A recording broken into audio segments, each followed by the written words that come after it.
biasa, yaitu Ibu Novita Nurul Islami MPD.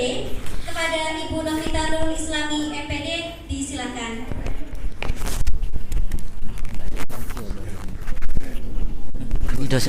Ex-dosenku, beliau, Bu Novita. Baik, terima kasih kepada MC. Sepertinya kata-kata hebat dan luar biasa terlalu berlebihan ya menurut saya ya. Oke, tapi terima kasih untuk MC. Baik, bismillahirrahmanirrahim. Assalamualaikum warahmatullahi wabarakatuh. Alhamdulillahirabbil alamin, wassalatu wassalamu ala asrofil anbiya'i wal mursalin sayyidina wa maulana Muhammadin wa ala alihi washabihi ajmain. Amma ba'd. Kami ucapkan selamat datang kepada Bapak Dr. Haji Sridin MPD selaku narasumber dalam kegiatan hari ini. Beliau berasal dari Universitas Jember. Kemudian yang kami hormati Profesor Dr. Haji Babung Soeharto SEMM, Rektor UIN Kiai Haji Ahmad Siddiq Jember. Ibu Profesor Dr. Haja Mu'niah MPDI selaku Dekan FDIK Universitas Islam Negeri Kiai Haji Ahmad Siddiq Jember, yang kebetulan beliau berdua ada kegiatan di luar sehingga tidak dapat mendampingi kita dalam kegiatan hari ini. Yang kami hormati Ibu Musyarafah MPD selaku Korprodi Tadris IPS UIN Kiai Haji Ahmad Siddiq Jember, Bapak Ibu dosen Tadris IPS, dan anak-anak kami mahasiswa-mahasiswi Prodi Tadris IPS yang kami cintai, yang kami banggakan sebagai peserta acara pengembangan wawasan kemahasiswaan melalui peningkatan kemampuan seni budaya dan karya ilmiah yang berbahagia. Baik, pertama marilah kita panjatkan puji syukur atas kehadirat Allah Subhanahu wa taala yang senantiasa melimpahkan rahmat, taufik serta hidayahnya sehingga kita diberikan kesempatan untuk berjumpa, berkumpul dalam kondisi sehat walafiat pada acara hari ini. Tak lupa sholawat serta salam semoga tetap tercurahkan kepada junjungan Nabi kita, Nabi Agung Nabi Muhammad SAW, beserta keluarga dan para sahabat-sahabatnya. Baik, perkenalkan saya Novita Nurul Islami selaku moderator yang akan memandu acara inti pada hari ini. Acara inti akan dimulai dengan pemaparan materi dari narasumber kita, Bapak Dr. Sridin. Namun sebelum beliau memaparkan materi, sebagai perkenalan izinkan saya untuk sekilas membacakan kurikulum vitae dari Bapak Sridin. Bapak Dr. Sridin lahir di Banyuwangi. Ada yang asli Banyuwangi? Jadi beliau lahir di Banyuwangi, asal Banyuwangi ya, pada tanggal 23 Maret 1966. Saat ini beliau merupakan dosen aktif pada program studi pendidikan ekonomi dan program magister pendidikan IPS di Fakultas Keguruan dan Ilmu Pendidikan Universitas Jember. Kemudian untuk jejak pendidikan, untuk program S1 beliau selesaikan pada tahun 1991 pada bidang studi pendidikan ekonomi Fakultas Keguruan dan Ilmu Pendidikan Universitas Jember. Ini sudah pada lahir tahun 1991. Dan pada tahun 1991 Pak Sridin sudah menjadi sarjana. Kemudian untuk program magister beliau selesaikan pada tahun 1999 pada bidang ilmu penelitian dan evaluasi pendidikan Universitas Negeri Yogyakarta, dan program doktoral beliau selesaikan pada tahun 2005 pada bidang ilmu sosial Universitas Erlangga Surabaya. Kemudian saat ini beliau menjabat sebagai koordinator program magister pendidikan IPS Fakultas Keguruan dan Ilmu Pendidikan Universitas Jember. Selain itu beliau juga aktif sebagai ketua Ketua Riset Guru Learning Innovation Education Fakultas Keguruan Ilmu Pendidikan dan Universitas Jember, serta sebagai Direktur Yayasan Edukasi Mandiri. Jadi beliau sangat aktif, banyak menduduki beberapa jabatan. Kemudian beliau mengaku berbagai mata kuliah bidang sosial kependidikan. Beliau juga merupakan penulis aktif bidang sosial kependidikan. Karya-karya beliau telah banyak mendapatkan apresiasi dan dipublikasikan di media massa. Sepertinya Pak Idin aktif menulis hampir setiap minggu di media massa. Jadi kalau bau filsafat Pak Ji. Bau filsafat. Iya. Bau filsafat tentang sosial pendidikan dan filsafat. Kemudian beliau juga aktif dalam menulis baik artikel maupun buku yang dipublikasikan baik tingkat nasional maupun internasional. Jadi setiap tahunnya beliau sangat produktif untuk publikasi baik di tingkat nasional dan internasional. Kemudian ini yang istimewanya ya. Jadi di sela-sela kesibukan beliau ini masih concern dalam mendampingi dan berbagi ilmu, pengalaman kepada adik-adik mahasiswa. Kebetulan saya termasuk di bola dari bimbingan beliau. Jadi kalau saya masih ingat, kalau tidak salah 15 tahun yang lalu Bapak. Jadi 15 tahun yang lalu itu kompetisi karya ilmiah pertama saya menjadi juara tingkat regional. Dan beliau yang mendampingi akhirnya bisa sampai ke Universitas Mataram untuk lanjut di tingkat wilayah C, Bapak. Iya. Masih ingat tuh, saya sudah lupa. Ketika beliau tanya, apa yang kamu ingin dari kompetisi? Sederhana Pak, saya ingin jalan-jalan, ingin naik pesawat gratis. Oke. Akhirnya berangkat dengan beliau ke Universitas Mataram, lolos regional dan wilayah C. Pulang tidak mendapatkan juara, tidak apa-apa ya Bapak. Namun alhamdulillah dari pengalaman itu tahun 2007 waktu saya masih menjadi mahasiswa baru, masih unyu-unyu, dan itu ternyata sudah 15 tahun yang lalu.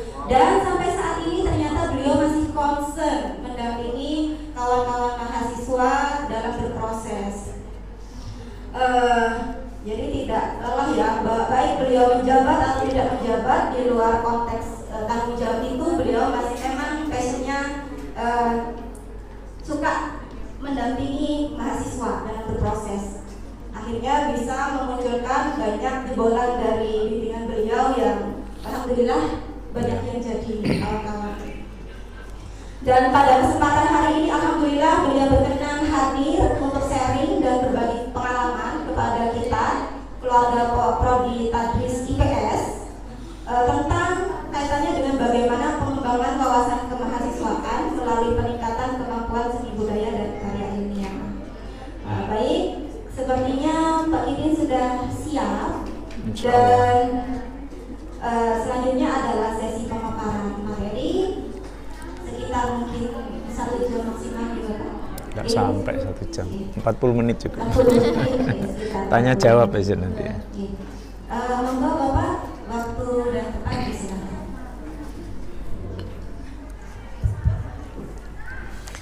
Assalamualaikum warahmatullahi wabarakatuh.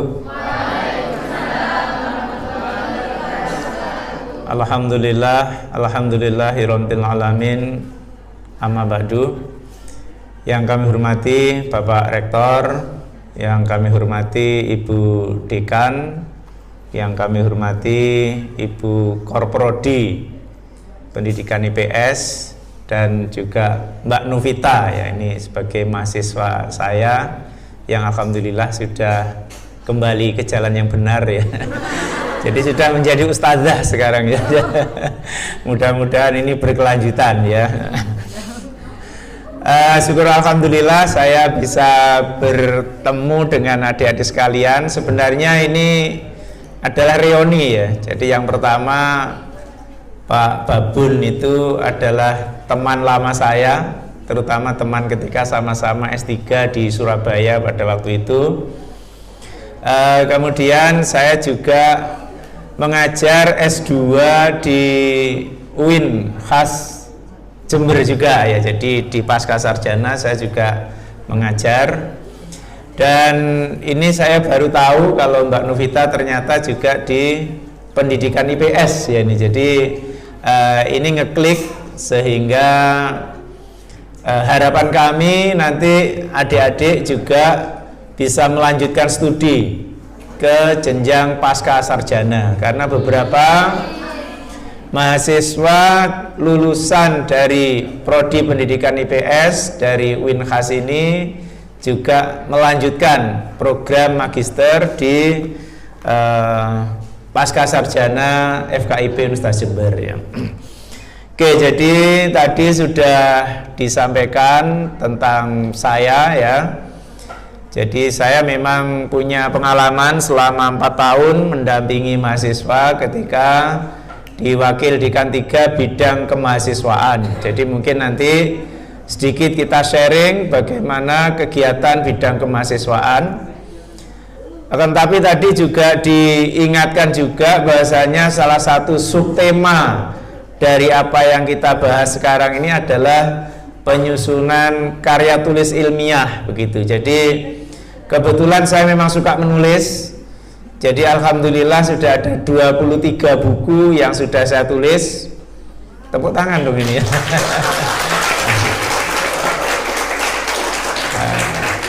Jadi nanti kalau ditanya malaikat Pak Sukidin, itu tulisan saya sering saya beri nama Ustadz Suki ya. Ya, jadi saya lebih senang dengan panggilan Ustadz Suki, karena ketika di Thailand itu saya kenalan nama Sukidin, ternyata beberapa kepala sekolah di Thailand itu kesulitan menyebut Sukidin. Nah, sehingga disebut aja Suki, Ustadz Suki. Jadi akhirnya saya bawa pulang ke Indonesia dan itu saya pakai sebagai nama saya karena diberi nama oleh salah satu kepala sekolah di Thailand gitu ya. Sehingga adik-adik kalau membaca tulisan-tulisan saya terutama di blog ya, kita punya blog yang namanya, silahkan dikunjungi sukidin.id. Mungkin yang punya HP mulai bisa dikunjungi. Insya Allah sudah lebih dari 300 judul tulisan itu mungkin ya. Jadi sudah ada 3 buku yang saya terbitkan dari tulisan-tulisan saya tentang fenomena sosial, fenomena keagamaan, sosiologi dan juga filsafat tadi Bu ya. Itu jadi karena saya memang mempelajari sosiologi ya. Jadi kami punya blog sukidin.id dan juga kami punya channel YouTube ya, namanya Sekolah Resonansi ya. Tadi ada Yayasan Edukasi Mandiri di rumah kami, itu kemudian kita kembangkan ada pesantren edukasi mandiri. Nah, mungkin suatu saat adik-adik bisa berkunjung ke sana. Di sana sambil diskusi, ini sedang kita kembangkan juga untuk mengembangkan channel YouTube dan juga blog kita supaya mahasiswa-mahasiswa itu tidak hanya mengikuti perkuliahan di kampus, tapi juga kami bentuk kurikulum baru yaitu sekolah resonansi. Nah, jadi sekolah resonansi itu juga menghasilkan kajian-kajian. Kemarin sudah dimulai dan ini nanti yang menulis tidak hanya saya, sehingga nanti mahasiswa juga menulis. Tentunya mahasiswa yang menjadi binaan kami yaitu para mahasantri. Jadi mahasantri itu ada santri, mahasiswa dan mahasiswi. Jadi ada mahasantri putra dan ada mahasantri putri. Nah, salah satunya adalah ini yang hadir di sini Mas sopo jenengi lali ya. Enggal ya, Mas Enggal ya. Jadi ini mudah-mudahan ini juga bisa menjadi menularkan virus-virusnya di UIN ini ya nanti ya. Nah, jadi ini adalah produk-produk kami sehingga adik-adik juga kita latih diskusi melalui sekolah resonansi itu. Ya nanti mungkin apabila ada salah satu tugas ya Bu ya, bisa diajak ke sana, nanti kita pertemuan di sana. Jadi kami juga punya kursus bahasa Inggris. Ya, kita juga punya beberapa ruang kelas yang nanti adik-adik bisa kita tampung di sana. Kita ngobrol di sana, diskusi di sana tentang perkembangan-perkembangan terkini mungkin tentang Sambo atau tentang siapa gitu ya. Tapi kita kaji dari perspektif sosiologis, dari perspektif psikologis ya, atau juga dari perspektif apa itu, penyimpangan-penyimpangan sosial yang terjadi pada saat ini gitu ya. Oke, itu ya, jadi ini tentang saya. Saya juga aktif menulis di Jawa Pos, terutama di Radar Jember. Ya, beberapa hari yang lalu saya menulis tentang beretika pada lingkungan. Nah, terutama kita harus berguru pada burung. Semuanya punya burung enggak ini di rumahnya ini? Enggak. Nah, sebaiknya tidak memelihara burung di rumah ya. Ya, artinya dilepaskan saja ya. Jadi banyak hal ya yang kita analisis di situ ya, sehingga adik-adik bisa membaca ya tadi. Silahkan, semuanya sudah ada di blog sukitin.id itu ya. Oke, mungkin saya langsung saja karena ini waktunya pendek ya, hari Jumat ya. Mudah-mudahan saya 40 menit nanti selesai, dilanjutkan dengan tanya jawab. Jadi saya berharap justru banyak pertanyaan-pertanyaan dari mahasiswa, karena bertanya ini juga salah satu keterampilan. Jadi kalau saya nanti menjelaskan kemudian banyak pertanyaan, lah ini menunjukkan apa yang saya sampaikan itu sudah mulai dibingungi gitu ya. Artinya mulai muncul pertanyaan. Jadi kalau tidak tanya itu kan alternatifnya ada dua.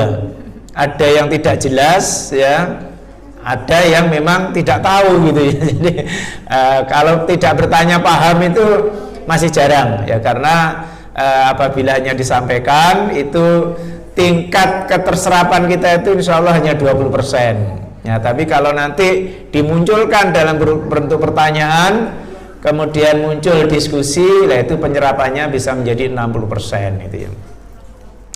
Oke ya, mungkin halaman pertama Mas ya. Jadi ini terutama untuk pengantar dulu aja ya, jadi sedikit aja. Jadi terus terang bahwa pada era sekarang ini terutama tantangan global, yaitu era disruption teknologi.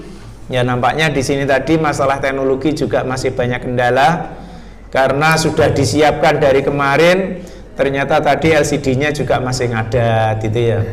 Kemudian ketika Qori membacakan Al-Quran, kitab suci tadi ya, nah ternyata juga ininya mic-nya masih kehabisan baterai ya. Jadi ini adalah salah satu bentuk kegagapan kita gitu ya. Jadi kita masih gagap dengan teknologi yang ke depan ini sudah tidak boleh lagi terjadi gitu ya. Nah, sehingga adik-adik di era disruption teknologi itu yang pertama-tama harus dilakukan adalah penyiapan diri, kesiapan untuk berubah ya, untuk beradaptasi dengan teknologi. Itu yang pertama ya.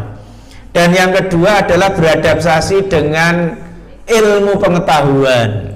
Ya, ini saya melihat ini meskipun sudah semester 5, lah ini nampaknya belum diisi dengan teori-teori sosial meskipun orang IPS ini ya.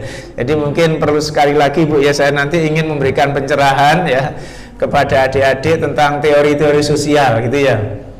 Saya ingin tanya aja, semester berapa Mbak MC? Semester 5 ya. Teori sosial yang dikenal apa? Nah, yang dikenal aja ya, satu aja yang dikenal ya. Karena teori sosial itu ratusan loh ya. Nanti saya kok melihat belum ngeklik ini ya. Coba, ada belum? Satu aja teori sosial dikenal. Ada yang tahu yang lain? Loh, ini semester 5 ini ya. Nggak ada ya, IPS yang dipelajari apa? Kok belum tahu teori sosial ini? Yang kuliah HP-nya. Oh, yang kuliah HP-nya. Kalmak ya? Ada Kalmak? Ah, Kalmak teori apa yang terkenal dari Kalmak? Iya, Marxisme ya. Isinya apa? Tentang konflik, atau konflik itu dipicu oleh itu Malthus itu. Konflik dipicu oleh kesenjangan tadi ya, kesenjangan antara kapitalis dengan buruh, sosialis ya. Wah ini yang dia kapitalis dengan buruh atau berjuis dengan proletar. Itu namanya teori pertentangan kelas gitu ya. Itu Karl Marx ya. Masih banyak ya teori-teori yang umum-umum atau yang sederhana dulu ya, sehingga harapan kami adik-adik nanti lulus dari S1 di sini itu paling enggak ya 50 teori sosial lah itu ya dikuasai. Nanti saya ingin sekali lagi hadir di sini untuk menjelaskan tentang silsilah ya, nabi-nabi teori sosial itu siapa saja ya. Jadi nabi itu tidak hanya Adam, Idris dan Nuh dan sampai Muhammad ya, tapi ada nabi-nabinya teori sosial kan itu ya. Istilahnya pregenitornya, leluhurnya itu siapa gitu loh ya. Ya Anda ini sekarang kan berada di rumah IPS gitu ya. Dan tentunya leluhurnya kan tahu, sanatnya itu kan harus tahu ya. Nah, jadi belajar ilmu itu harus sampai pada sanatnya gitu ya. Nah, ini Mbak Novita ini ekonomi sehingga juga perlu belajar ilmu sosial ini. Jadi sanatnya itu harus sampai yang puncaknya. Nah, puncaknya itu Auguste Comte ya. Kalau dalam ilmu sosial itu ya. Pernah kenal loh Auguste Comte ya? Nah, oke, nanti akan kita diskusikan lebih jauh ya. Jadi tantangan-tantangan global ini harus kita respon ya, sehingga di pesantren kami ini memiliki slogan. Apa slogannya Mas Andika? Nah, merawat tradisi merespon globalisasi ini salah satu santri saya langsung ting gitu ya. Nah, jadi memang di situ di setiap sudut itu ditulis. Kalau tidak bisa jawab tak ketaki kan itu ya. Kalau bisa jawab tak belikan nasi gitu ya. Jadi makanya dia bisa menjawab itu ternyata ada motivasinya gitu ya. Oke, jadi tantangan-tantangan global itu seperti itu ya. Jadi perguruan tinggi terutama adik-adik ini harus siap nanti menjadi pemimpin masa depan. Jadi saya memang berusaha ya untuk menjadi pemimpin. Jadi kalau sudah karakternya itu pemimpin, di mana-mana jadi pemimpin gitu ya. Jadi saya menjadi ingat ketika di mana saya berada di situ pasti berdiri musola, karena saya memang suka sholat berjamaah ya. Jadi identitas agama ini kan harus kita tunjukkan gitu ya. Jadi jangan sampai lingkungan Anda tidak mengenal gitu ya. Lingkungan harus mengenal, oh Ustadz Suki ini adalah ahli sholat jamaah. Tidak apa-apa dikenal begitu, itu bukan praktek, bukan riak, tapi itu adalah salah satu syiar gitu ya. Ya, sehingga di situ akan kita dirikan sholat berjamaah, kita dirikan musola. Jadi setiap saya berada di situ kita dirikan musola. Di Banyuwangi ini di depannya rumahnya Enggal ini ada musola ya Enggal ya, sudah mau dijadikan masjid. Kemudian ketika saya tadi kuliah di Jogja, itu di kampus pun saya mendirikan musola pada waktu itu. Meskipun ditentang banyak dosen, tapi ternyata banyak dosen juga yang mendukung ya.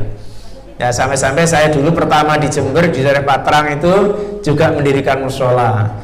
Pindah lagi ke Tegal Gede, di situ belum ada musola juga kita dirikan musola. Sampai sekarang berkembang menjadi pondok pesantren gitu. Jadi alhamdulillah semuanya jalan karena ini dari apa? Karakter kepemimpinan ini yang harus dimunculkan. Ya sehingga adik-adik tolong, orang yang punya karakter pemimpin itu biasanya orang yang suka mendengarkan ketika ada orang lain berbicara.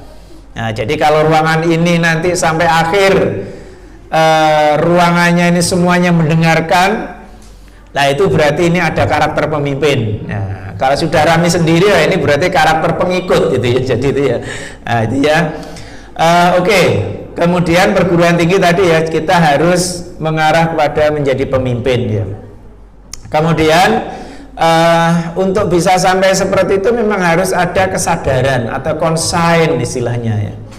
Jadi kesadaran kita untuk berubah menjadi lebih baik ya, berubah menjadi memiliki kapasitas, berubah memiliki kapabilitas ya, dan juga berubah memiliki kompetensi. Adik-adik ini adalah potensi untuk memiliki potensi-potensi itu, dan juga potensi itu harus diaktualkan.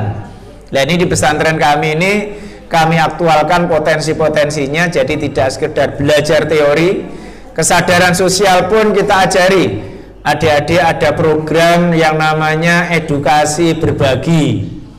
Ya, jadi setiap minggu kita berbagi sembako. Ya, ada sayur-sayuran, ada telur, ada tahu, ada tempe, macam-macam. Yang belanja juga mahasiswa, belanjanya ke Pasar Tanjung ya. Dan kemudian setiap minggu orang-orang berdatangan kita bagi. Bahkan sampai ada 100 orang saya lihat sekarang ini. Dari mana Pak dananya? Tanya kepada adik-adik, nanti adik-adik bisa ke sana ya. Oke ya, kemudian ini ada sinergi, jadi kita harus bekerja sama, harus berkolaborasi. Maka dari itu mulai sekarang adik-adik mungkin juga bisa membentuk semacam kelompok-kelompok diskusi. Ya, jadi jangan sampai mahasiswa itu tidak pernah diskusi ya. Jadi kalau saya lihat mahasiswa-mahasiswa terutama di UGM, ITB itu ya, ngumpul-ngumpul itu diskusi gitu ya. Bahkan di ITB itu saya pernah jamaah di Masjid Salman itu ya, saya mendengar anak-anak itu diskusi, yang didiskusikan itu rumus matematika. Nah, ini kan rumus matematika saja diperdebatkan di sana ya. Kalau kita ini masalah agama, masalah fenomena sosial itu kan terlalu banyak ya untuk didiskusikan. Sehingga saya harapkan nanti setelah ini adik-adik muncul kelompok-kelompok diskusi di lingkungannya, kepada siapa saja kita berdiskusi. Nah, syarat untuk diskusi itu yang pertama harus membaca, dan yang kedua harus menguasai teori gitu ya. Jadi kalau teorinya nggak ada ya apa yang mau didiskusikan? Saya tadi membaca teorinya Marx itu seperti ini. Saya tadi membaca teorinya Comte itu seperti ini. Oh, ternyata Auguste Comte itu dikritik oleh siapa? Dahrendorf misalkan gitu. Oh, ternyata Dahrendorf itu dikritik oleh siapa? Nah, misalkan oleh Lewis misalkan begitu ya. Jadi semuanya ini kan kalau kita diskusikan itu kan jadi asik, masing-masing membaca, kemudian kita bentuk kelompok-kelompok diskusi. Kalau perlu dosennya didebat gitu loh ya. Nah, jadi biar dosennya panik juga. Jadi kalau mahasiswa nggak pernah baca, dosennya ini santai juga senang dosennya. Nah, itu ya. Jadi kalau saya inginnya itu mahasiswa itu bisa mendebat saya. Mahasiswa adalah teman saya untuk duel argumen gitu ya. Itu saya malah senang. Karena berarti saya tanpa membaca, mereka membaca, saya justru dapat informasi-informasi. Nah, tapi mari bersaing, kuat-kuatan banyaknya membaca dengan saya kan itu ya. Nah, itu ya. Jadi ini adalah cara-cara kita untuk menghadapi tantangan masa depan gitu ya. Oke, next, Mas. Ya, ini konsep pendidikan mahasiswa ya. Jadi adik-adik saya kira sudah paham di sini ya. Semuanya ditampilkan aja Mas. Jadi kita ini sebenarnya sudah dirancang ya, ada kurikulumnya di sini ya. Terus Mas semuanya aja. Sudah dirancang, ada kurikulum kurikuler, ada kurikulum ekstrakurikuler. Adik-adik bisa mengikuti keduanya ini. Ya, tadi karya ilmiah itu juga ada di sini ya. Jadi tujuan perguruan tinggi itu sebenarnya merancang dalam sebuah kurikulum, ada kurikuler, ada ekstrakurikuler. Yang kurikuler itu ada yang hard skill dan ada yang soft skill. Ya, jadi ada yang ilmu pengetahuannya dan ada yang karakternya, soft skillnya. Nah, ini seharusnya soft skill mahasiswa UIN ini kan lebih tinggi karena yang dipelajari kan karakter ya. Tapi kemarin saya menemukan sebuah data, ternyata setelah dirilis ada salah satu semacam apa ya, istilahnya lembaga survei gitu ya. Tapi yang di survei itu adalah bagaimana praktek kehidupan beragama dengan standar Quran dan hadis. Ternyata setelah diteliti, itu negara yang paling nomor satu mengamalkan ajaran agama dengan standar Quran dan hadis itu malah Selandia Baru, disusul oleh negara Belanda, disusul oleh Luxembourg, disusul oleh Amerika. Ternyata Indonesia itu urutan 104. Saudi Arabia urutan 91, Mesir urutan 124. Jadi yang notabene negara-negara Islam ternyata praktek ya dalam sosial keberagamaannya ya menurut standar Quran dan hadis rankingnya rata-rata di atas 100. Nah ini kan paradoks ini ya. Nah kita mengklaim sebagai orang beragama, tapi ternyata agama masih sebatas sebagai pengetahuan. Ya ini agama belum diimplementasikan dalam kehidupan sehari-hari. Ini harus jujur kita akui seperti itu ya. Oke, ini jadi soft skill ini menjadi penting ya dikembangkan, dan ini sebenarnya bisa melalui kurikuler tadi dan juga bisa melalui ekstrakurikuler. Tapi kenapa kemudian ini belum bisa menjawab tantangan itu gitu. Ya ini kan berarti ada yang salah dalam kurikulum kita. Karena ternyata kalau kita mengacu pada pendidikan di Eropa gitu ya, atau negara-negara barat, itu justru yang ditonjolkan ini soft skillnya. Guru di Australia itu ya, itu mereka akan resah ketika menghadapi anak didiknya itu tidak bisa ngantri di bank ya, daripada mereka itu tidak bisa matematika. Loh, kenapa seperti itu? Karena apabila tidak bisa matematika, mereka dilatih, didrill beberapa kali sudah akan bisa perkalian, sudah akan bisa penjumlahan, sudah akan bisa pembagian. Tapi apabila karakter ini yang kemudian tidak segera terbentuk, ya mereka akan menjadi resah. Jadi ini yang nampaknya masih menjadi tantangan ya bagi kita semua, di mana marilah kita berubah ya dari diri sendiri. Untuk bisa maju tidak bisa kita hanya mengandalkan pada universitas. Untuk bisa maju kita tidak bisa hanya mengandalkan pada dosen. Untuk bisa maju kita tidak hanya bisa mengandalkan pada kurikulum. Yang penting itu adalah komitmen kita untuk berubah, dan yang penting lagi adalah ilmu yang kita miliki itu untuk kita praktekkan. Nah ini di pesantren kami ini lebih kepada praktek. Adik-adik subuh belum bangun ya saya bangunkan, belum bangun lagi saya siram begitu ya. Nah kalau tidak bangun-bangun 3 hari saya usir aja, kamu tidak usah di sini. Nah, jadi ini pendidikan yang lebih keras. Ya mungkin ada juga kita mulai membiasakan juga qiyamul lail, sholat malam. Tidak tahu Bu Novita setelah di UIN ini sholat malamnya ya mudah-mudahan menjadi istiqomah ya, amin, kita doakan ya, karena sudah kita panggil ustazah sekarang. Oke ya, jadi itu sehingga harapannya ini kita bisa meningkat nanti kompetensi lulusan kita. Jadi apalagi di era yang serba teknologi seperti ini, ilmu pengetahuan saya kira bisa dipelajari di mana saja, anytime, anywhere, any place ya, jadi di mana saja, kapan saja gitu ya. Sehingga yang terpenting pada kita di sini adalah mengasah soft skill ini. Next, Mas. Dia kegiatan ekstrakurikuler. Nah ini yang tadi sudah disampaikan ini titipannya ya, sehingga harapannya kita ini bisa menulis karya ilmiah tadi ya, seperti bimbingan penelitian.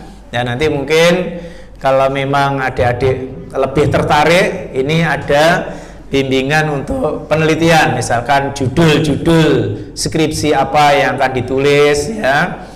Nah, ini saya pikir untuk semester 5 sudah saatnya seperti itu ya. Dan kegiatan ekstrakurikuler ini ada juga kegiatan penalaran dan keilmuan. Jadi kalau saya kira di tiap-tiap perguruan tinggi ada kegiatan-kegiatan ekstra, bahkan di FKIP ini ada Prisma, khusus kegiatan masalah riset mahasiswa. Nah, jadi mahasiswanya memang diarahkan ke lomba-lomba PKM. Nah, jadi kreativitas mahasiswa, dan ini harapannya bisa menjuarai pada tingkat regional maupun bahkan pada tingkat nasional. Ya, jadi ini kegiatan-kegiatan sengaja kami desain untuk diintegrasikan ya antara kegiatan kurikuler, kegiatan yang kurikulumnya sudah dirancang secara formal sebagai kurikulum prodi ya, dan ada kegiatan-kegiatan penalaran di luar itu yang bisa diikuti oleh mahasiswa gitu ya. Oke, next. Ya, ini yang produk pendidikan ya. Jadi ini yang hard skill tadi, penguasaan ilmu. Ya, ini adik-adik, kalau kita ini orang IPS ya. Dan ini yang dipelajari itu yang pertama adalah teorinya, yang kedua kalau nilai-nilai ke-IPS-an itu kan nilainya atau yang disebut sebagai value-nya gitu ya. Jadi yang pertama itu kita harus tahu teorinya ya, sehingga ini nampaknya tidak hanya terjadi di sini. Kami tadi dengan Bu Korprodi tadi juga sering diasosiasi ya. Ternyata seluruh Indonesia itu tidak hanya, jangankan mahasiswanya, dosennya pun itu penguasaan teori sosial itu masih lemah gitu ya. Sehingga setiap ada pertemuan itu selalu saya munculkan, sehingga kita perlu ada peningkatan ya kompetensi dosen untuk pada penguasaan teori-teori sosial. Karena dengan pisau analisis teori-teori sosial itulah nanti kita akan bisa menurunkan menjadi nilai-nilai ke-IPS-an. Dan nilai-nilai ke-IPS-an itu ya sudah menjadi praktek dalam kehidupan sehari-hari ini. Dan jadi ini hard skill itu penguasaan ilmu ya, terutama di bidang ilmu ke-IPS-an kita, dan nanti akan kita breakdown menjadi nilai-nilai ke-IPS-an. Dan nilai-nilai ke-IPS-an ini akan menjadi soft skill ini. Sehingga orang IPS itu tadi ya, ada seni tadi. Ya, jadi kalau ingin mencari kebenaran maka carilah ilmu. Bila ingin mencari kebajikan maka carilah apa, Andika? Akhlak. Ya. Kita ketika ingin mencari keindahan maka carilah dengan seni, kan itu ya. Jadi seni itu melahirkan keindahan, akhlak itu melahirkan kebijakan, kebajikan, kemudian ilmu itu melahirkan kebenaran. Ya, dari tiga-tiganya itu bisa diramu. Sehingga kalau kita kayak orang tukang silat itu ya silatnya Shaolin Cina itu loh ya. Jadi kayak yang tanpa gerak tapi tiba-tiba sudah memukul lawan gitu ya. Jadi kalaupun memukul nanti akan menjadi menang tanpa ngasorake ya. Ngeluruk tanpa bolo, istilah wong Jawa kan begitu ya. Itu orang ilmu sosial seperti itu. Jadi kemana-mana dengan pendekatan gitu ya. Ini salah satu contoh yang mungkin perlu saya sampaikan ketika kami pindah di Tegal Gede, kemudian mau mendirikan musola, ada tanah kosong, kemudian siapa ini pemiliknya? Kemudian saya cari, ternyata pemiliknya adalah seorang notaris yaitu Bu Lestari. Kemudian saya datangi, saya rayu dan sebagainya ya. Akhirnya oh iya saya jual Pak tanah itu 200 meter, per meter berapa Bu Pak? Per meter akhirnya kita sepakati 500.000. Berarti kalau 200 meter berapa tadi? 100 juta, cuk suwi-suwi yang itu mongko. Berarti 100 juta nilainya pada waktu itu tahun 2008. Ya, kemudian saya tidak akan menawar itu Bu, tapi ini akan saya gunakan untuk musola. Loh, kalau untuk musola ya sudah Pak, enggak usah 100 juta. Terus gimana? 50 juta saja. Aduh Bu, nanggung Bu. Sekarang gini aja Bu, Ibu yang wakaf tanah untuk musola, saya yang bangun musolanya. Jadi nanti Ibu dapat pahala dari wakaf tanahnya itu, saya dapat pahala dari membangun musolanya. Mosok Bu ning swarga paruan lah gitu kan. Nah, akhirnya dia nggak bisa berkomentar apapun kecuali mengatakan iya. Ya sudah Pak Sukitin, kalau begitu sekarang saya nyatakan tanah itu saya wakafkan keseluruhannya. Ya, jadi tidak usah beli itu akhirnya ya. Nah ini kan dengan cara soft skill tadi ya, dengan cara pendekatan sehingga itu kita menjadi tidak harus beli, bahkan kita menjadi diberi. Itu yang saya sebut dengan seni tadi ya. Jadi seni. Akhirnya apa? Saya sudah terlanjur akan membangun musola, tapi kan saya tidak bodoh. Akhirnya orang-orang saya kumpulkan, Pak, ini tanah sudah diwakafkan, mari kita bangun musolanya, kita bentuk ketuanya macam-macam. Ya saya tinggal tidur-tiduran saja, musola sudah jadi gitu ya. Jadi ini pakai ilmunya Abu Nawas itu ya. Nah, itu ya. Jadi ini adalah salah satu strategi ya. Nah, mungkin kalau yang cewek-cewek nanti bagaimana strategi menghadapi suami kan itu ya. Itu kan penting ya. Karena suami itu biasanya kan pelit ya. Nah, supaya suaminya loman itu gimana? Karena suami itu apa? Suami ini sudah ahli menipu istri biasanya kan itu ya. Artinya kalau punya rezeki itu ya disingit-singitkan ya itu ya. Jadi ini juga penting ya seperti itu, terutama untuk keluarga, nanti untuk lingkungannya, untuk masyarakat yang lebih luas, untuk dunia kerja dan lain sebagainya ya. Seperti Bu Novita ini canggih, saya tidak bisa marah dengan Bu Novita ini. Jadi meski dia akan yang pertama-tama disampaikan adalah mohon maaf Pak gitu. Jadi santun sekali dia ya menghadapi apa itu kesalahan-kesalahan yang dilakukan. Oke ya, itu soft skill ya. Ini diharapkan bisa apa itu kita integrasikan ya. Oke, next.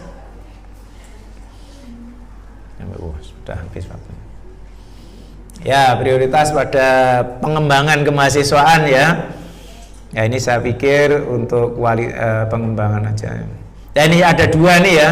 Jadi kita sebagai mahasiswa itu harus punya karakter tadi yang saya katakan soft skill tadi ya. Jadi kita dalam menjadi warga ya yang bertanggung jawab dan berkontribusi. Nah, jadi jangan sampai kita ini tidak ada kontribusinya. Kontribusi Anda pada prodi itu apa? Misalkan, Mbak MC ini pernah juara apa kira-kira?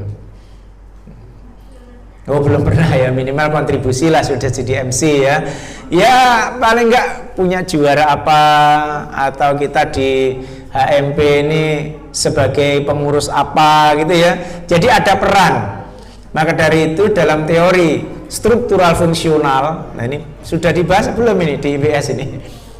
Ada tak teori struktural fungsionalnya Durkheim itu? Sudah ya? Ya, alhamdulillah sudah ya. Itu kan menyatakan asumsi yang pertama adalah tiap-tiap individu itu menjalankan peran dan fungsinya masing-masing kan itu ya. Jadi kita harus berkontribusi. Mahasiswa harus berkontribusi, dan yang kedua harus bertanggung jawab. Nah, jadi tanggung jawab itu saya menjadi terinspirasi ketika saya mengikuti hari studi ya. Hari studi itu untuk orang-orang Katolik ya, di Universitas Widya Mandala di Surabaya. Jadi begitu keluar dari ruangan itu ternyata masing-masing menata kursinya. Kemudian ketika keluar dari ruangan masing-masing membawa kotorannya. Jadi nasi atau apapun bungkus yang sudah dimakan ini tidak ditinggal begini, tapi dibawa kemudian dibuang di tempat sampah. Kalau tidak ada tempat sampah ini diremas-remas kemudian ditaruh di saku sambil keluar dimanapun dia menemukan tempat sampah. Nah itu namanya kan ada kesadaran kolektif ya, ada rasa tanggung jawab bersama. Bagaimana dengan kita? Ya nanti dicoba. Ya, setelah ini dipraktekkan ya, dipraktekkan nanti kursinya ditata. Lah ini aja kursinya sudah nggak tertata. Jadi kursinya ditata, kemudian semua makanan, sisa-sisa makanan itu dikembalikan di tempat sampah atau di tempat yang sebenarnya. Ini adalah konsep tanggung jawab ya. Ya coba ini akan kita terapkan, dan itu ternyata rata-rata ditempatkan atau diterapkan tidak pada pendidikan Islam, tapi justru pada pendidikan yang saya temui lah ya, di pendidikan Katolik. Ya kemarin saya punya mahasiswa S2 itu jadi kepala sekolah di SMA Katolik itu Jember itu kan? Santo Paulus, Pak Denny ya, Pak Denny namanya. Itu jadi romonya, jadi kepala sekolahnya. Kemudian saya berkesempatan ke sana. Saya kemudian diajak masuk ke kelas-kelas, ternyata semua kelas itu rapi. Loh ini kok anak-anak jam 1, jam 2 pulang kok kelasnya rapi? Oh iya Pak, memang kita ada aturan seperti ini. Jadi anak-anak yang piket, tidak ada yang piket. Jadi semuanya piket pada dirinya sendiri. Jadi kelas selalu dalam kondisi rapi, ditinggalkan rapi, besok masuk sudah dalam kondisi rapi. Nah ini jadi ini yang diterapkan, sehingga kita perlu banyak belajar seperti itu. Terus terang aja kita harus banyak belajar dalam hal implementasi. Jadi ini yang bertanggung jawab, berkontribusi ya, sehingga kita nanti bisa berdaya saing. Ya ternyata kalau kita mau masuk di dunia kerja sekarang ini banyak direktur, manajer ya, itu tidak lagi membuat ukuran yang bersifat pengetahuan. Jadi kalau ada tes tidak ditanya macam-macam, yang justru yang dilihat adalah karakternya. Bahkan kemarin ada seorang calon karyawan itu ketika masuk mereka tidak ditanya, mereka langsung dinyatakan kamu diterima. Loh, saya kan belum ditanya, Pak, katanya wawancara. Loh enggak, di sana tadi sudah ada kami pasang. Begitu di luar tadi ada lampu masih hidup, Anda ternyata mematikan lampu itu tanpa ada yang menyuruh. Kan sudah siang ya, mati hidup di lampu masih hidup dimatikan. Kemudian kamu masuk lagi, begitu ada apa itu selang yang masih berserakan, kamu mematikan apa itu, mematikan kran, dan kemudian kamu menata selang itu.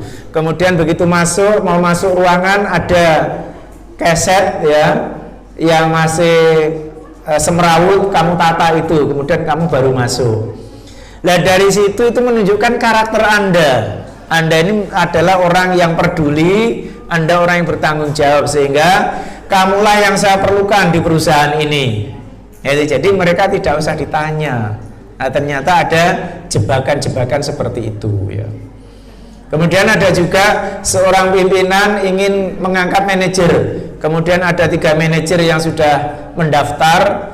Si pemiliknya ini kemudian mengetes 3 manajer ini dengan disuruh membawa ini apa tuh biji. Ini biji-bijian silahkan Anda tanam. Kemudian jarak 1 bulan Anda kesini lagi dengan membawa tanaman itu di pot bunga atau pot apa gitu ya. Ternyata 2 orang ini membawa tanaman di pot itu dengan tumbuh subur, yang satu ini tanamannya mati. Dan kemudian apa? Ternyata yang diterima menjadi manajer itu justru tanaman yang mati ini. Loh, kenapa Pak ini yang mati malah diterima? Ketahuilah bahasanya 2 dari kalian ini telah berbohong. Ini tanamannya hidup, dua-duanya hidup subur. Padahal yang saya bibit yang saya berikan kemarin adalah itu sudah saya rebus dulu, sehingga itu memang tidak bisa hidup kalau ditanam. Kok Anda punya tanaman bisa hidup kan berarti pakai bibit yang palsu. Oh iya, memang iya. Ini yang jujur ini, oh enggak, memang saya menanam itu dan kenyataannya tidak hidup. Ya karena memang bibitnya mati kan itu. Nah inilah yang jujur. Nah ini Anda juga akan dites integritas dan kejujuran Anda. Jadi kalau mengerjakan UAS itu tidak perlu tolak-tolak kanan kiri ya, yaitu kejujuranmu itu yang akan diuji. Tidak perlu juga cari kerpean ke sana kemari kan itu ya. Nah ini kan berarti nilai-nilai kejujuran ini akan hilang. Ini ya, jadi persoalan tanggung jawab ya, berkontribusi, kemudian integritas, kejujuran tadi itu menjadi penting ya, sehingga adik-adik mungkin mulai sekarang ya, setelah keluar dari ruangan ini saya ingin berbuat jujur. Itu kan menjadi sesuatu yang langka sekarang ini ya. Nah coba begitu ya. Oke, jadi ini yang nanti akan menjadi kekuatan moral kita gitu ya.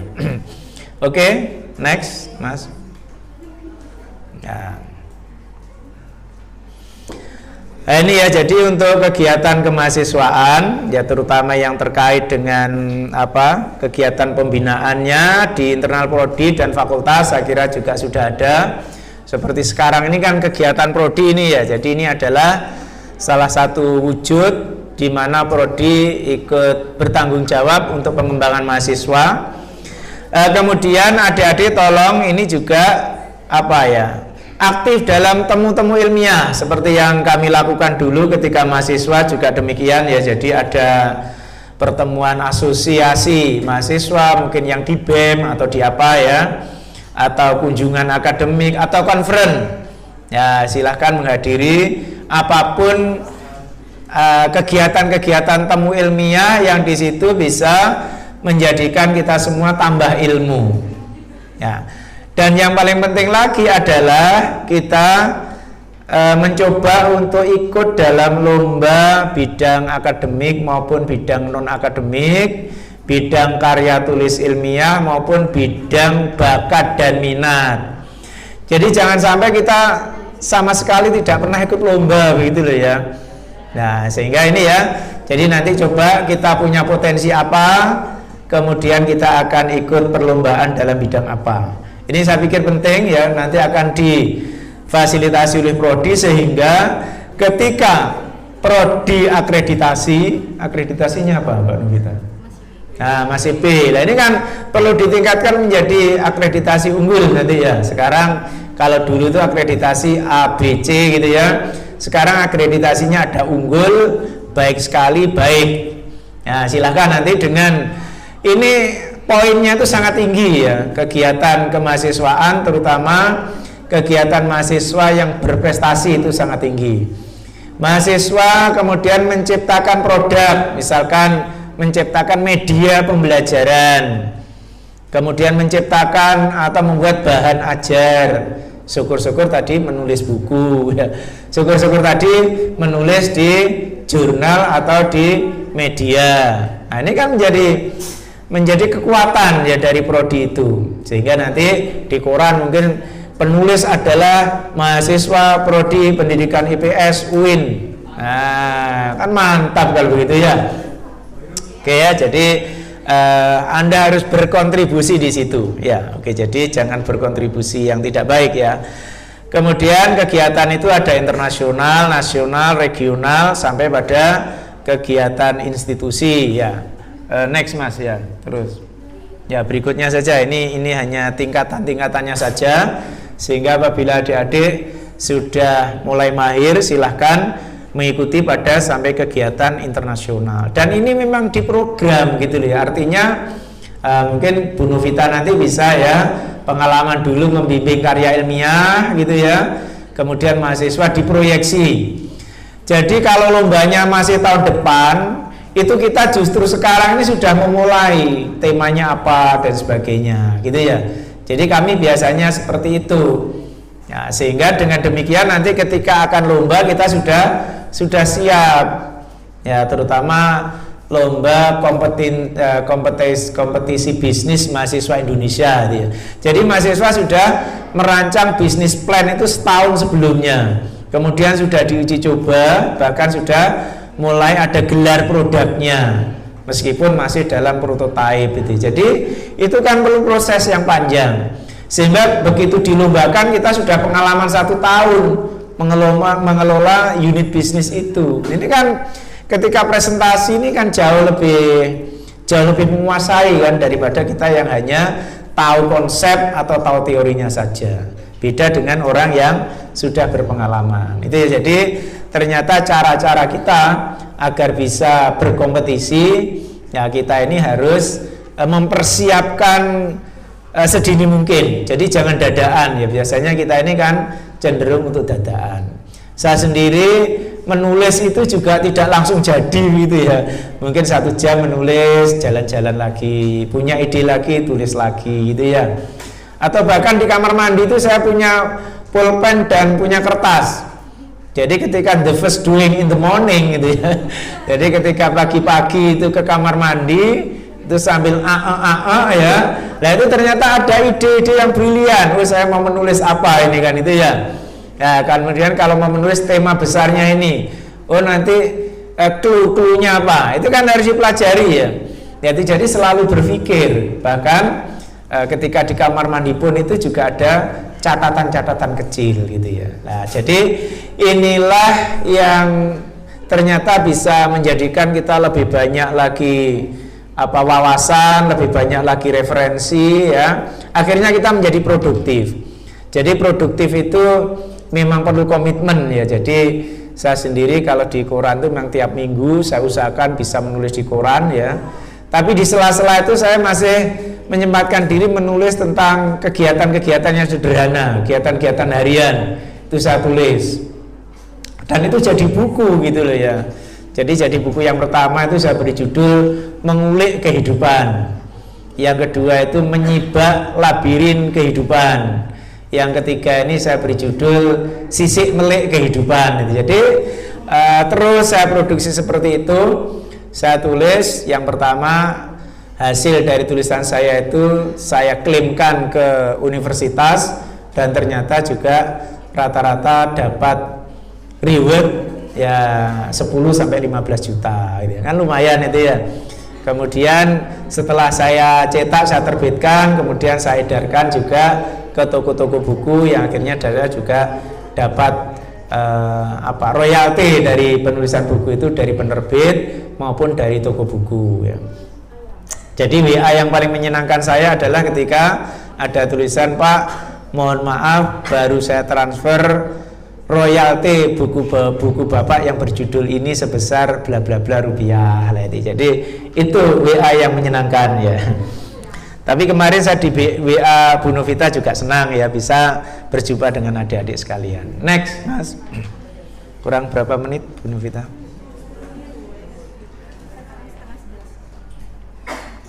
Ya, oke ya. Ini mungkin 5 menit lagi ya. Program kemahasiswaan, pengembangannya itu ke sini. Jadi memang mahasiswa itu identik dengan penalaran gitu loh ya. Jadi mahasiswa jangan takut untuk berpikir kritis. Mahasiswa jangan enggan, jangan malas untuk berpikir kritis, berpikir inovatif. Karena ciri-ciri atau karakteristik dari mahasiswa itu apabila mereka itu tingkat penalarannya itu yang dikedepankan.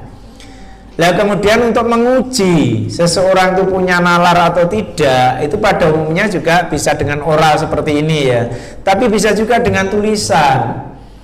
Ya sehingga saya itu memang agak beda ya mungkin. Kalau orang-orang itu punya karya itu kan tidak dipublikasikan, punya pendapat cenderung untuk dibuat sendiri. Kalau saya punya pendapat saya tulis, kemudian saya publish, kemudian responnya orang seperti apa. Tentunya ada yang mengkritik, ada yang memuji, itu biasa gitu.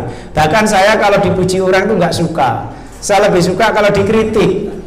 Nah sehingga saya itu nggak suka ada orang memuji saya, karena orang yang memuji itu biasanya nggak ada niatan untuk meniru gitu loh ya. Nah sehingga jangan dibiasakan memuji orang ya. Karena kalau hanya memuji itu biasanya kita tidak meniru ya, kalau perlu agak ngiri dikit lah gitu ya, wah itu kok bisa ya, saya juga harus bisa gitu ya. Jadi ini juga menjadi penting ya karakter di situ, sehingga mungkin nanti setelah ini jangan dibiasakan memuji orang ya, tapi kemudian bagaimana kita bisa mengungguli dia, minimal menyamai dia. Jadi ghirah kita itu ke sana ya. Jadi penalaran dan keilmuan itu menjadi penting, terutama mahasiswa ya, sehingga mahasiswa itu juga harus menjadi ilmuwan ya. Jadi kalau Anda di UIN itu sebenarnya juga tidak ada alasan untuk tidak lebih maju gitu ya. Jadi UIN harus lebih maju daripada UNED ya, seharusnya kan begitu ya. Nah, jadi kita coba ya, sehingga bidang-bidang penalaran itu menjadi penting dan menjadilah orang yang inspiratif gitu ya. Inspiratif itu apa ya? Jadi inspiratif itu melihat sesuatu yang biasa akhirnya karena kita ulik tadi ya, kemudian menjadi luar biasa. Ya, saya itu menulis, silahkan dicek itu ya, sukidin.id itu judulnya biasa-biasa saja. Mungkin saya tulis kegagalan berdoa mungkin gitu ya. Oh, kok doa kok gagal, ini apa kan itu ya. Nah, jadi ada lagi di situ saya tulis menyesali masa lalu misalkan gitu masa depan apa masa lalu itu kemarin, masa depan ya. Jadi masa depan ya, jadi artinya orang itu menjadi selalu ingin membaca ya, dan selanjutnya mereka akan menjadi sesuatu tulisan itu menjadi inspirasi bagi dia. Ini mungkin saya berikan contoh. Ada salah satu guru ya di Amerika sana, guru inspiratif lebih tepatnya ya. Jadi Anda nanti juga ketika jadi guru harus bisa menjadi guru yang inspiratif. Jadi di Amerika itu ada kelas, kemudian ada salah satu siswa itu yang murid baru dari Indonesia. Kebetulan bapaknya itu diangkat jadi duta, dan mereka kemudian ikut ayahnya dan selanjutnya sekolah di Amerika. Ketika mereka kelas 1 di sana dan pertama kali masuk, ada 20 anak itu mencibir. Artinya semuanya apa ini anak dari Indonesia? Indonesia itu negara terbelakang. Indonesia itu kulitnya sawo matang lagi kan itu ya. Anaknya kecil lagi. Jadi pokoknya dianggap anak ini tidak menarik. Mereka merasa terganggu atau bahkan mereka acuh gitu ya. Kemudian guru ini merasa resah, kasihan ya pada anak ini. Gimana ya caranya anak yang biasa ini kemudian saya beri narasi menjadi sesuatu yang luar biasa. Nah, akhirnya guru itu sudah mulai membangun cerita dan mulai bertanya kepada anak-anak, siapa di antara kalian yang pernah tinggal selama 15 tahun di luar Amerika? Wow, kami tidak ada, Bu. Kami pengalamannya ya dari kecil sampai sekarang hidup di Amerika. Ketahuilah bahwasanya teman barumu ini pernah tinggal 15 tahun di luar Amerika, yaitu di Indonesia maksudnya kan itu. Tapi kan sudah luar biasa bagi anak-anak itu ya. Kemudian pertanyaan yang kedua, siapa di antara kamu yang pernah mengarungi Samudra India dan Samudra Pasifik?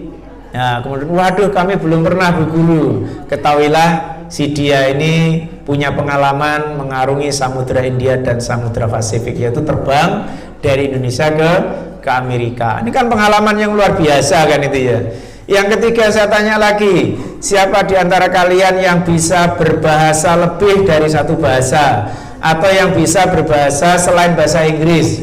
Nah, kami semua dilahirkan di Amerika ya, hanya bisa berbahasa Inggris saja. Ketahuilah dia ini bisa berbahasa Inggris, bisa berbahasa Indonesia, bisa berbahasa Jawa, bisa berbahasa Madura. Kebetulan aslinya dari Jelbuk sana dia. Ini jadi ini kan akhirnya teman-temannya menjadi wow, ternyata luar biasa dia ya. Setelah itu gurunya keluar, semua anak-anak 20 anak itu mengerubungi dia. Tanya tentang bahasa Indonesia, tanya pengalamannya selama di mengarungi samudra tadi ya, selama terbang, ya tanya makanan-makanan yang ada di Indonesia dan lain sebagainya. Jadi yang akhirnya yang tadinya antipati menjadi simpati. Nah ini jadi ini adalah guru yang inspiratif. Nah Anda nanti diharapkan juga di lingkungan Anda, di sekitar Anda, nah ini menjadi orang yang inspiratif, selalu memberi inspirasi kepada yang lainnya, yaitu dengan cara berpikir dari yang biasa-biasa menjadi sesuatu yang luar biasa, dari fenomena yang biasa menjadi fenomena yang luar biasa.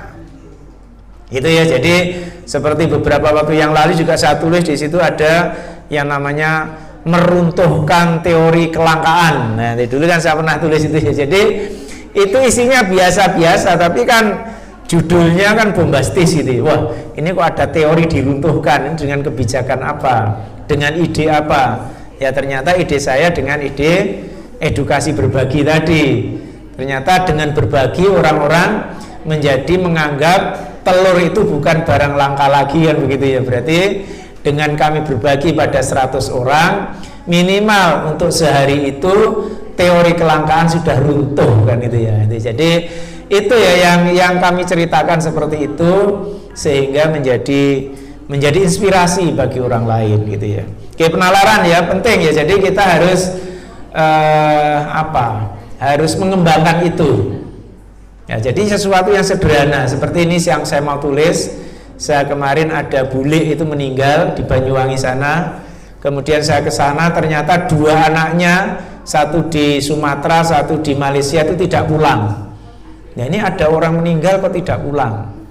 Anaknya maksudnya ya, itu kan dianggap tidak sopan kan itu ya, atau dianggap anak itu namanya, anak durhaka, istrinya mungkin begitu kan itu ya.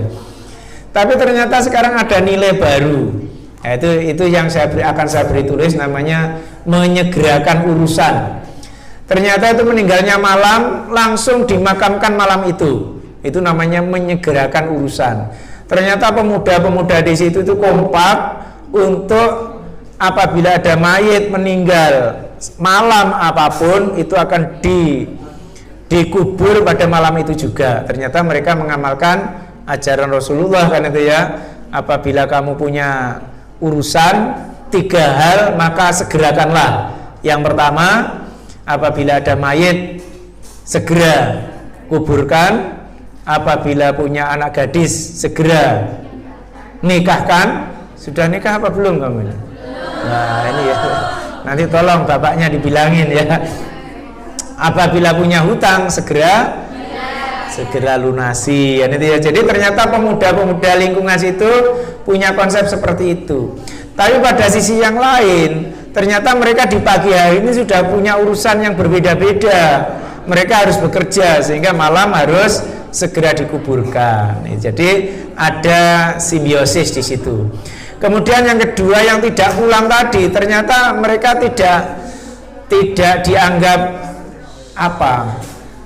Tidak dianggap sebagai apa namanya itu? Kalau orang punya cacat itu namanya apa? Bukan cacat pergaulan, maksudnya cacat dalam sosial itu loh. Hah?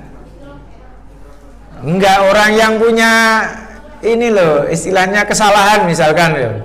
Misalkan kamu punya selingkuh atau punya apa ketahuan itu loh ya. Dalam bahasa saya cacat moral itu loh ya. Punya apa itu? Kehinaan itu loh istilahnya ya. Kan ada tuh istilah yang berkembang di masyarakat itu. Punya aib. Nah, aib ya, punya aib ya. Apa? Karena ada di bahasa saya. Punya aib ya. Jadi ternyata tidak pulang itu bagi masyarakat itu bukan dianggap aib lagi. Jadi ternyata dia tidak pulang itu dikalkulasi.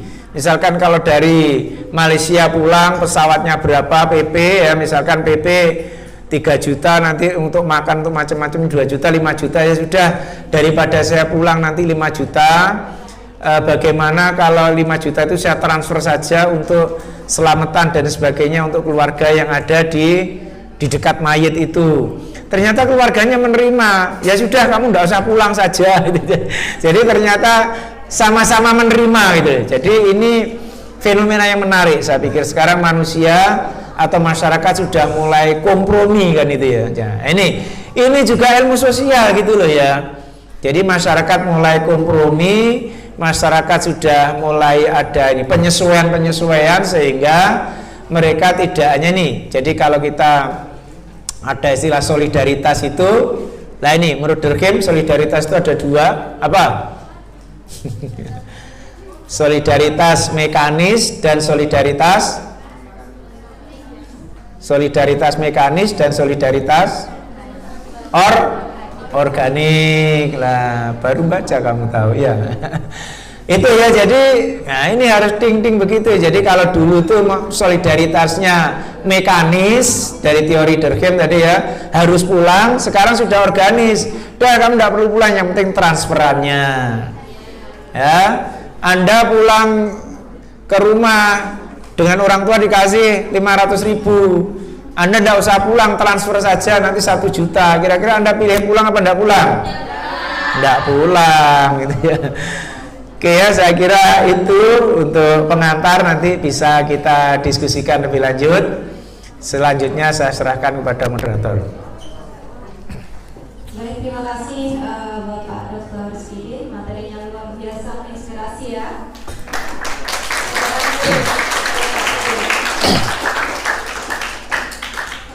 Oke, waktu menunjukkan 10.47 karena kegiatan kita transportasi sampai jam 11 karena ini hari Jumat ya. Jadi kita memiliki waktu sekitar 10 menit untuk tanya jawab. Monggo silahkan kawan-kawan mahasiswa, mungkin Bapak Ibu dosen yang masih ada di ruangan, ada yang ingin bertanya dari sayap kanan, tengah, sayap kiri, mungkin ada yang mewakili masing-masing baris. Dimulai dari sayap kanan. Monggo silahkan. Oh, nggak ada yang tanya ya. Nggak ada yang tanya.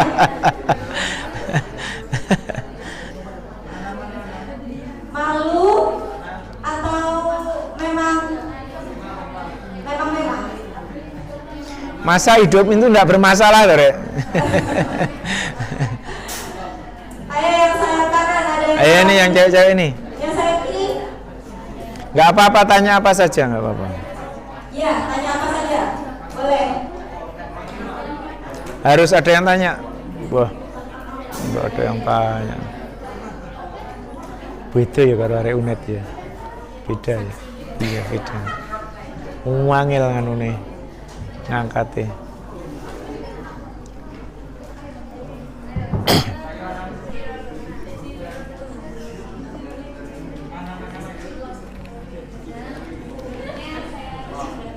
Silakan perkenalan dulu Pak, nama dari kelas berapa? Sebelumnya perkenalkan nama saya Sinta Prastia dari kelas IPS 3. Kebetulan saya juga dari Banyuwangi juga Pak. Saya ingin bertanya tips dan trik menjadi orang yang inspiratif seperti Bapak. Terima kasih.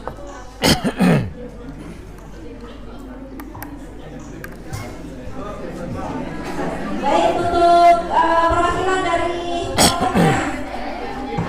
Nah, itu. Ada dua, enggak apa-apa.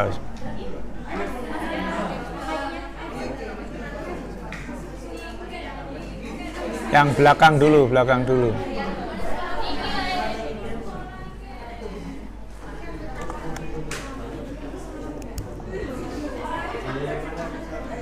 Assalamualaikum warahmatullahi wabarakatuh. Nama saya Musa Kaiti dari IPS 1. Di sini saya ingin bertanya pada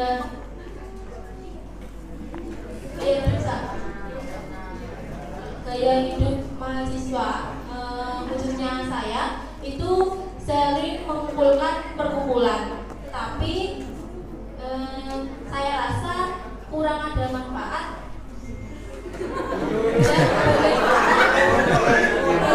dan bagaimana cara menyadarkan setiap individu untuk bisa memberi manfaat satu sama lain. Jadi perkumpulan tersebut ada manfaatnya. Baik, terima kasih. Sekian dari saya. Wassalamualaikum warahmatullahi wabarakatuh.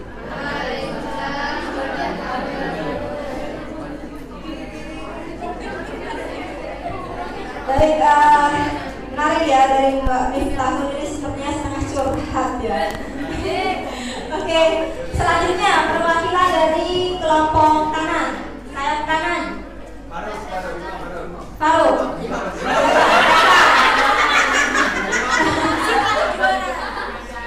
Kalau enggak ada ini ditanya tadi ini. Ada? Oh Iya, ya. enggak apa-apa. Iya, enggak apa-apa, 3 wis.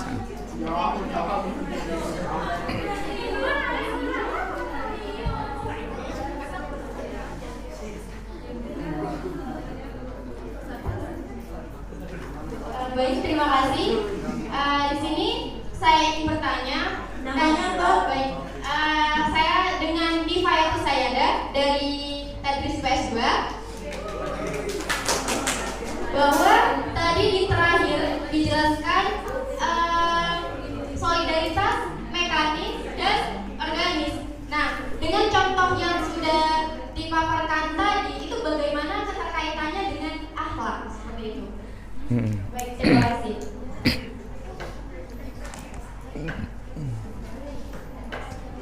Baik, terima kasih. Alhamdulillah sepertinya sudah ada perwakilan dari masing-masing kelas ya. Dari IPS 1 diwakili oleh Mbak Miftahul Laili. Kaitannya itu Bapak, gaya hidup mahasiswa, perkumpulan artinya aktivitas mahasiswa seperti HMPS ya, mungkin salah satu kegiatan yang dilakukan oleh kawan-kawan HMPS. Di sana mungkin kawan-kawan ini masih merasa ada kurang kebermanfaatan. Mungkin ada strategi untuk menyusun desain satu kegiatan mungkin yang bisa lebih memberikan manfaat ketika kawan-kawan memutuskan untuk melakukan aktivitas dalam perkumpulan itu. Kemudian dari IPS 2 dari Mbak Diva Sayada, kaitannya dengan solidaritas mekanis dan organis, bagaimana bagaimana kaitannya dengan akhlak. Kemudian yang ketiga dari IPS 3 dari Mbak Asinta Prasetya. Nah ini sepertinya terinspirasi ya, ingin menjadi seperti Pak Sipin ya. Jadi bagaimana tips dan trik menjadi orang inspiratif seperti Bapak Sumidin? Ya, nomor Bapak bisa. Oke ya, sebentar sayang. Saya dari yang ketiga menarik tadi ya untuk apa itu solidaritas mekanis dan organis. Jadi kalau zaman dulu itu kan ada gotong royong ya, membangun rumah gotong royong, mengerjakan sawah gotong royong ya. Kemudian apakah ketika gotong royong itu hilang harus kita tangisi gitu ya? Tentunya kan tidak gitu ya. Jadi kita ini harus berubah ya. Jadi memang sekarang itu eranya itu sudah era ada perubahan tadi menurut Durkheim tadi ya. Masyarakat itu bergeser dari masyarakat tradisional menjadi masyarakat yang modern. Masyarakat yang tradisional itu diferensiasi ya. Masyarakat yang modern itu spesialisasi. Ya maksudnya diferensiasi itu satu orang menjalankan banyak peran. Sekarang kan satu orang menjalankan satu peran. Anda sebagai calon guru, ada dokter, ada hakim, ada polisi kan begitu ya. Jadi nggak bisa lagi kita satu orang menjalankan banyak peran. Saya misalkan guru, saya harus menyapu lantai tiap pagi. Kalau ada genteng bocor saya harus memanjat. Kan tidak begitu sekarang. Sudah ada spesialisasinya, ya kan? Lah berarti kita harus menyesuaikan dengan era spesialisasi ini. Misalkan kita punya rumah di perumahan, kalau dulu kan dijaga bareng-bareng, ya toh, digilir, pos kamling, ya itu namanya kan solidaritas mekanis. Tapi yang organis apa sekarang? Dialihkan menjadi ada siapa itu? Ada satpamnya, security-nya. Kemudian kita tinggal urunan kan itu ya. Nah itu namanya solidaritasnya sudah bergeser dari solidaritas mekanis menuju solidaritas organis. Lah itulah akhlak yang baru itu di situ. Jadi jangan sampai Anda waduh saya tidak mau itu dijaga security, saya jaga sendiri saja. Nah, Anda kan terkucil ya. Jadi akhlak kita juga akhlak yang baru itu seperti itu. Berarti kita taat membayar iuran, taat membayar pajak, gitu. Kalau kita ke toilet di terminal atau di bandara juga harus membayar. Jadi itulah solidaritas organis. Termasuk Anda kalau ke bandara internasional Jakarta yang terbaru itu membayar pakai duit itu tidak ada di sana, ditolak. Waduh kami tidak menerima pembayaran uang cash. Lah apa? Ya minimal kartu ATM atau kartu kredit. Ya itu baru dilayani. Lah ini kan masyarakat baru kan seperti itu. Lama-lama ini akan imani nanti ya. Jadi mungkin perbankan sudah tidak ada. Sekarang ada. Saya di Surabaya itu sempat membayangkan ini bagaimana kalau orang tua tidak punya aplikasi kemudian ingin naik taksi. Kan ini kan sudah susah ini ya. Yaitu namanya solidaritas organis. Jadi sekarang ini manusia sudah menuju pada solidaritas organis. Yang mekanis itu biarkan sebagai kenangan ya, sekali waktu oke lah kita kerja bakti macam-macam hanya untuk silaturahim sesama warga ya. Tapi dalam kehidupan sehari-hari yang normal, akhlak baru ini sudah diganti dengan solidaritas yang organis itu. Jadi kita harus menerima itu ya sebagai satu kebutuhan era pada saat ini dan era-era yang selanjutnya gitu ya. Oke ya, kemudian nah ini yang menarik ya. Ini kan saya dengan teman-teman di Yayasan Edukasi Mandiri, di Pesantren Edukasi Mandiri ya. Itu ada kan setiap hari kumpul ya. Setelah kumpul kemudian punya ide, ya siapa yang punya ide? Kira-kira apa? Oh Pak, ini kita punya ingin ide Pak, ada ngaji. Ngaji apa? Oke, kemarin ngaji kitab apa itu? Sulam Taufik ya. Nah, sulam, oke, kita ada ngaji, kita jadwal. Jadi berdasarkan usulan dari yang kecil ya, yang kecil, yang sederhana, tapi bermanfaat. Nah itu kemudian kita kesepakati bersama waktunya kapan. Jadi kalau melibatkan partisipasi publik, partisipasi bersama, nah ini kan berdampak pada tanggung jawab bersama kan akhirnya. Nah ini yang mengusulkan adik-adik gitu, yang mengusulkan bisa siapa saja. Jadi kata kuncinya adalah usulan kegiatan itu harus disepakati secara bersama. Kemudian muncul komitmen bersama. Kemudian muncul lagi, kemudian ada metode baca Quran dan tafsirnya dan artinya dan maknanya dengan metode apa kemarin di Kauni ya, metode Kauni atau Kauni kuantum apa itu? Memori ya, Kauni kuantum memori ya. Itu metode baru. Kemudian kita ada ustadznya ya, kita adakan kegiatan itu. Bahkan sekarang diperluas, tidak lagi menerima hanya untuk mahasantri saja, tapi masyarakat juga boleh mengikuti. Akhirnya kita umumkan ke masyarakat, sudah ada beberapa orang yang mengikuti itu. Terus kita kembangkan begitu. Ada usulan lagi Pak, ada qiyamul lail. Oke, kita sholat tahajud bersama. Jadi bukan dari saya usulan itu, tapi justru dari adik-adik sekalian itu. Jadi ini harus bottom up ya, tidak top down. Ya, jadi harus usulan itu dari bawah, kita sepakati bersama, tanggung jawab bersama, komitmen bersama, dan kalau di situ berbasis partisipatif, biasanya itu yang lain akan mengikuti. Itulah cara-cara kita tadi ya, supaya kumpul-kumpul kita itu ada manfaatnya. Memang harus ada yang mensponsori itu. Siapa yang memunculkan ide pertama, dialah yang harus berpikir lebih keras. Bagaimana itu supaya lebih bermanfaat. Kita tingkatkan terus gitu ya. Kita dulu punya blog juga, awalnya saya sendiri yang nulis sederhana. Kemudian ada inisiatif, Pak, ini bagaimana kalau didokumenkan dalam bentuk blog, bagaimana kalau dipublish ya, kemudian bagaimana kalau dimasukkan koran. Ini dari mahasiswa juga. Tapi untuk diterbitkan buku saya itu ya, karena itu yang ada hasilnya itu ya. Saya kan selalu berpikir cost and benefit, istilah ekonomi ya Mbak Novita ya. Berpikir kesejahteraan kan gitu ya.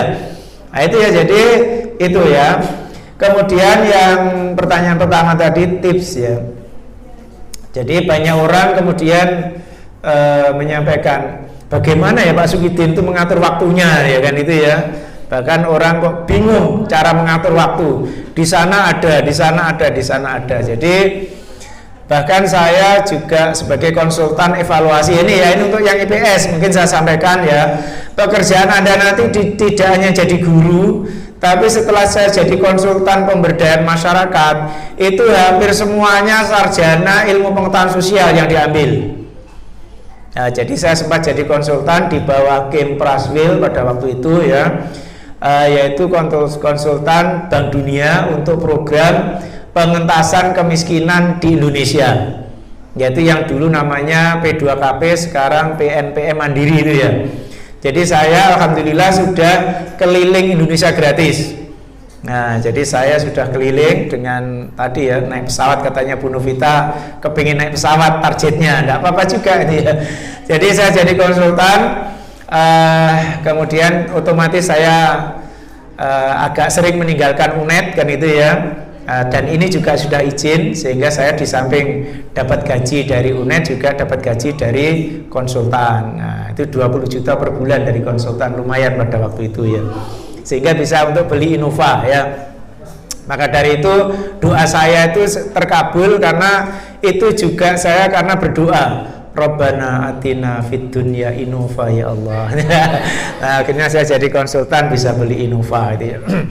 Itu ya, jadi yang kedua saya jadi konsultan di Asia Development Bank, yaitu untuk capacity building di kabupaten dan kabupaten terluar, kabupaten baru di Indonesia. Yaitu pengalaman saya juga keliling Indonesia pada waktu itu, dan saya ngecamp di sana rata-rata 2 minggu, 3 minggu, belajar pulang seminggu, berangkat lagi, pulang lagi begitu ya. Jadi itu adalah pekerjaan saya. Artinya saya bisa memanage waktu itu Ya, kemudian tapi gantian modelnya sih. Jadi ketika aktif di sini ini agak off dulu gitu ya.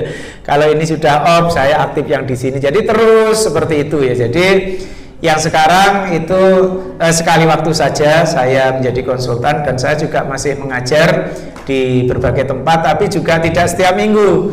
Mungkin 2 bulan sekali ya. Kalau saya sudah kepingin pergi dan sudah ada waktu luang, saya bisa sambil rekreasi, juga bisa sambil mengajar.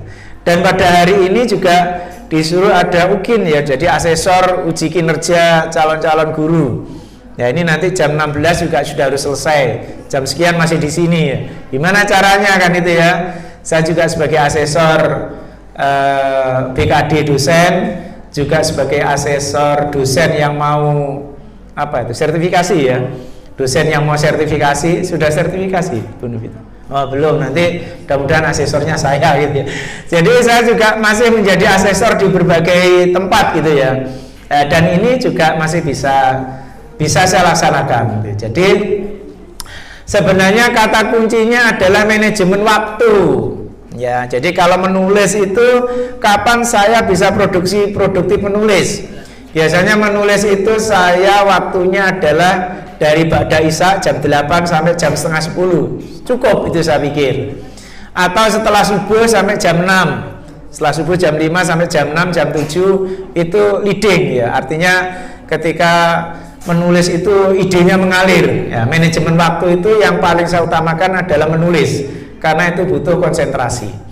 Dan ketika menulis, istri saya larang mengganggu saya gitu ya. Jadi tidak usah tanya macam-macam. Jadi artinya silakan menjauh dulu dari saya. Jadi maka dari itu saya punya satu ruangan tersendiri yang biasanya ketika saya sudah duduk di situ, keluarga tidak ada yang berani mengganggu. Oh, ini sedang konsentrasi, sedang menulis gitu ya. Jadi tapi saya juga punya beberapa tempat gitu ya. Ya, untuk menulis itu. Bahkan sekarang juga membuat tempat baru yang lebih sepi lagi supaya saya bisa membuat inspirasi yang bisa saya tulis. Itu Mbak ya. Jadi manajemen waktu. Dan yang penting lagi bukan membuat jadwal ya, tapi taat pada jadwal itu yang penting. Kadang-kadang kita jadwalnya diri-diri tapi nggak taat ya. Ya kita berusaha untuk taat pada jadwal itu. Ya syukur-syukur biasanya kalau sudah saya punya hutang tidak menulis, lah itu malam ini saya harus nulis. Setelah isya saya tidur dulu.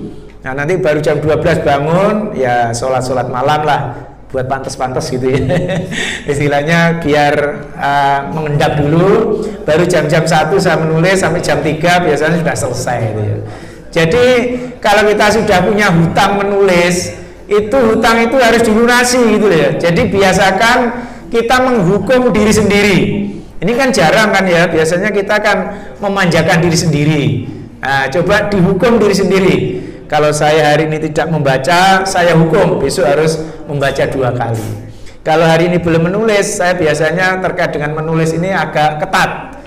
Saya hukum diri saya sendiri, kamu harus menulis ini. Minimal judul sudah saya tulis, kerangkanya harus saya siapkan. Itu ya, jadi itu adalah triknya. Bahkan terkadang ketika saya di rumah sakit pun saya masih sempat menulis pakai HP ini ya. Nah, ini untuk menebus hutang saya kan itu ya. Jadi sakit pun kadang-kadang masih menulis gitu. Jadi ini sebagai komitmen bahwasanya akhirnya menulis itu sebagai hobi sebenarnya seperti itu. Jadi jadikanlah apapun yang Anda lakukan untuk meraih cita-cita itu sebagai hobi. Belajar sebagai hobi, membaca sebagai hobi, menulis sebagai hobi, diskusi sebagai hobi gitu ya. Saya pikir itu sebagai kata kuncinya ya. Saya akhiri. Assalamualaikum warahmatullahi wabarakatuh.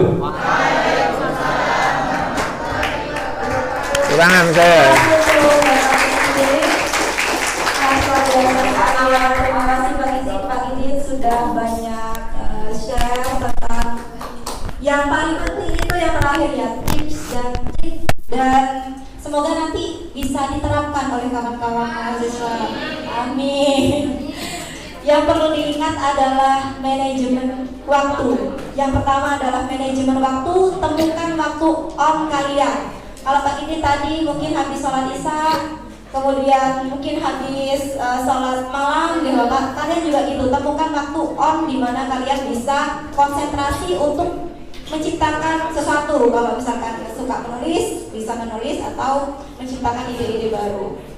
Kemudian yang selanjutnya adalah taat pada jadwal yang sudah dibuat. Jangan hanya membuat list agenda kemudian ditinggalkan ya. Jadi ketika itu tidak bisa dijalani dalam hari itu, maka itu harus dijalani, menjadi PR gitu ya, yang harus ditebus. Oke. Baik, terima kasih sekali lagi kepada Bapak Segide. Alhamdulillah telah usai kegiatan kita sudah pada penghujung acara. Sebelum ke penutup ya, baik, izinkan saya menyampaikan simpulan dari pembahasan tema hari ini, bahwa pentingnya pengembangan wawasan kemahasiswaan melalui peningkatan kemampuan seni budaya dan karya ilmiah itu sebagai wujud keseimbangan pengembangan diri mahasiswa antara kegiatan kulikuler dan ekstrakurikuler. Jadi kegiatan akademik, bidang akademik dan non akademik yang sudah dijelaskan seperti tadi yang sudah dijelaskan oleh Bapak Sugidi. Jadi dengan adanya peningkatan seni budaya dan karya ilmiah, diharapkan mahasiswa memiliki profil pelajar, dapat memiliki pemahaman akan nilai budaya dan kemajemukan bangsa, serta dapat mengembangkan kepribadiannya agar memiliki integritas yang tinggi terhadap pelestarian dan pengembangan kebudayaan nasional, serta dapat membangun cara berpikir kritis, kreatif, dan inovatif dalam rangka pengembangan kompetensi, sehingga nanti diharapkan kedepannya kompetensi yang kalian dapatkan ketika berproses di Tadris IPS bisa bermanfaat baik untuk pengembangan karir atau kehidupan kalian setelah lulus ya. Amin, amin ya rabbal alamin. Baik, demikian acara inti pada hari ini. Saya Novita Nurul Islami selaku moderator mohon izin undur diri dan mohon maaf jika ada salah kata, salah sikap yang pastinya tidak saya sengaja. Dan akhir kata, majulah mahasiswa, majulah generasi muda, majulah Indonesia. Assalamualaikum warahmatullahi wabarakatuh. Baik, saya kembalikan kepada Mbak MC. Monggo Mbak MC. Baik, terima kasih atas waktunya Ibu Novita dan Dr. Muslimin. Untuk acara selanjutnya yaitu penutup atau doa yang akan dibacakan oleh Saudara Muhammad Thayyib. Kepada yang bersangkutan disilakan.